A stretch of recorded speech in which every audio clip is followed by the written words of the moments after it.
क्या आपके भी ससुराल में आपकी एक नहीं चलती?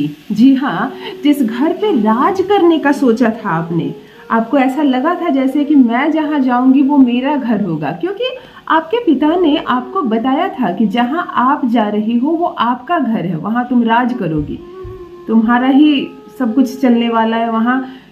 तुम जैसे सास धीरे धीरे बुजुर्ग हो रही है, सास हट रही है अपनी गृहस्थी से, तो आप आ रही हो उस गृहस्थी में। तो एक ख्वाब देखा था आपने कि मैं किसी के घर की रानी बनूंगी, वो मेरा अपना घर होगा, मैं बड़े प्रेम से अपनी मेहनत से उस घर को सींचूंगी, संवारूंगी, वहाँ वो होगा जो मैं चाहती हूँ। मेरा पति मुझसे प्रेम करेगा, मेरी हर बात मानेगा, मेरे साथ रहेगा, मैं बच्चों को जन्म दूंगी और मेरा एक अपना संसार बसेगा। और सारे सपने ऐसे टूटना प्रारंभ हुए जब आपको मायके पहुंचा दिया गया लंबे समय से, जब आपकी खबर नहीं ली जाती है, एक फ़ोन कॉल नहीं किया जाता, या आपको बच्चे नहीं हो रहे, या तो आपके साथ बच्चा भी है उसकी भी कोई खबर नहीं ले रहा। क्यों? क्योंकि सास को आप पसंद नहीं है। सास आपके पति को आपके खिलाफ हमेशा भड़काती रहती है। चलिए, सास अच्छी है, आपकी माँ जैसी है, आपके दिल की अवस्था समझती है, परंतु पति ऐसा मिला है जो आपके मन को समझता ही नहीं है, वो आपकी सुनता ही नहीं है। कैसे 7 जन्म छोड़िए, इस जन्म कैसे निभेगा उसके साथ, आप यही सोचती रहती हो। पति अपशब्द बोलता है, वो शराब पीता है, गलत किसी के चक्कर में है, किसी भी औरत के चक्कर में। अर्थात मैं हर उस समस्या का जिक्र कर रही हूँ जब जो कारण बन रहा है आपके और आपके पति के दूरी के कारण। धीरे धीरे दूरियां बढ़ रही हैं, बात विवाद में बदल जाती है। जब भी बात करने जाओ अपने पति से झगड़े हो जाते हैं, वो झगड़ा शांत नहीं होता है, बातें खत्म नहीं होती है और नई बात खराब हो जाती है। सास से कहती हैं तो आप में ही 4 कमियां निकाली जाती हैं। आप डर के मायके नहीं जाती कि कहीं कोई लेने नहीं आया तो? आप मायके जाती हो तो कोई पहुंचता नहीं लेने के लिए, ना कोई खबर लेता है, ना कोई खर्चा देता है। नेगेटिविटी से चारों ओर भर गया है।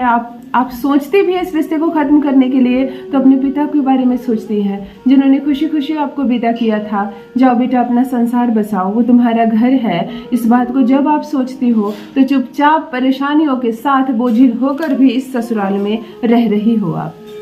तो चलो माहौल को खुशनुमा करते हैं। यदि आपका पति लंबे समय से आपको मायके में छोड़ दिया है, 7 वर्ष से ऊपर वाली बहनों के बारे में बोल रही हो, जो बहन मेरी 7 साल से ऊपर ससुराल से छोड़कर मायके में रह रही है, नहीं आता है पति लेने के लिए, ना खर्चा देता है, ना प्रेम करता है और ना खबर लेता है।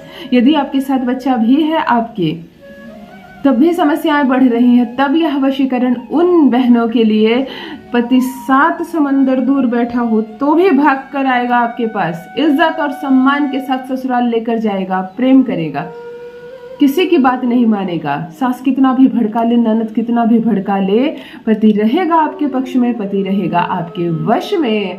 परंतु इसमें समस्या ये है कि चाहिए आपको अपने ससुराल की मिट्टी जहां आपके पति ने कदम रखा हो, एक अंदाजा भी कि यहाँ मेरे पति चलते हैं, वहां का भी धूल चाहिए या मिट्टी चाहिए, परंतु इस वशीकरण में चाहिए आपको। तो सीख लीजिए कि छोटा सा अद्भुत वशीकरण सावन में किया गया। यह वशीकरण किसी भी माह में करें, सावन तो अभी चल रहा है, सावन के बाद भी कभी भी करें। यह प्रयोग 1 घंटे में असर दिखाता है। आपका पति तड़प उठेगा आपके लिए। जो बात नहीं करना चाहता है वो दिन रात आपसे बात करेगा, जो प्रेम नहीं करता है वो तड़पेगा आपके प्रेम में। जान लीजिए प्रथम मैं कौन हूँ। नमस्कार दोस्तों, मैं हूँ खुशबू सिंह। बहुत स्वागत, बहुत अभिनंदन करती हूँ आप सबका अपने YouTube चैनल ज्योतिष ज्ञान में। कैसे हैं आप और घर में सब कैसे हैं? मेरे कमेंट सेक्शन में जय माता दी, हर हर महादेव अवश्य लिखें, अपनी खैरियत मुझे ज़रूर बताएं। पढ़ती हूँ हाथ की रेखाएं, पढ़ती हूँ जन्म कुंडली, और आप कुछ ना कहे तो आपका चेहरा भी पढ़ लेती हूँ। करम है, कृपा है ऊपर वाले की, प्रेम है आप सबका। जुड़िए ज्योतिष ज्ञान चैनल से। जो भी नए भाई बहन चैनल पर पहली बार आए हो, मेरे वीडियो को पहली बार देख रहे हो, मुझसे प्रथम बार मिल रहे हो, चैनल को सब्सक्राइब करें, इस परिवार का हिस्सा बनिए। रिश्ता किसी कीमत पर नहीं टूटेगा, डरना नहीं है। तलाक के पेपर भी बना लिया हो, फाड़ कर फेंकेगा, तुम्हारी तरफ से मोहित होगा, तुमसे प्रेम करेगा। चलो ध्यान से समझ लेते हैं कैसे करते हैं यह वशीकरण। केवल 1 घंटे में अपना असर दिखाता है यह प्रयोग। आपको यह प्रयोग या तो मंगलवार की रात्रि या तो शनिवार की रात्रि को करना है। इसमें आपको 3 सामग्री चाहिए। एक चाहिए घी का दिया, छोटा सा दिया हो, कम घी ले ताकि वो जल्दी बुझ जाए। आपको अस्त नहीं करना है क्योंकि वो खुद ही जलकर अस्त हो, तो इतना कम घी लेना है उस दिए में। एक चाहिए सफेद रंग की नई रुमाल, बिल्कुल व्हाइट हो, कोई छींटा कोई लाइन तक उसमें ना हो, बिल्कुल सफेद रुमाल। और आपको चाहिए अपने पति के पाँव का धूल यानी पाँव की मिट्टी, यानी कि जहाँ वो चलते फिरते वहाँ का डस्ट चाहिए। उनके घर के बाहर की मिट्टी भी चलेगी जिस पर उसने कभी भी कदम रखा हो, एक दिन की बात नहीं, कभी भी कदम रखा हो, आपको थोड़ी सी मिट्टी चाहिए।